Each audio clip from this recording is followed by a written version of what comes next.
өзіңе бара алмадым. Жұлдыздарда біз жайлы сөйлеп тұрған, саған деген сезімді жасыра алмадым. Сені күтіп өтеді менің әр күнім, сенсіз маған табылмайды еш тыным. Сен жүректің ең мұңды ертегісі, ай секілдісің түнгі аспанымда. Сен менің аяқталмас әнім болшы, бөгде жанның жанарына үлім берші.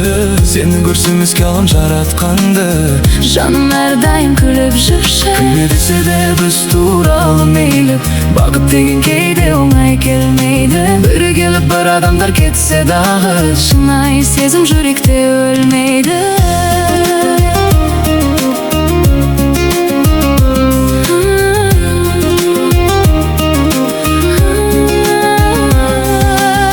Қалың қалай жаным менің айтшы, сағыныштан жүрек дағы шаршап тұр. Сені ойлап ертең сайын оянамын, сезіміме таба алмай жүрмін сіз. Менің ұлы хикаямсың, түнгі аспанда туған айымсың. Өшпейтін бір әуен болып қалшы, жүрегімнің жалғыз жайысы. Бұл жүрмінде ешқашан мұңаймашы, өміріңді әдемілеп сүрші жаным. Сен бар жерде жарық болып тұрады менің нәзік мөлдір арман.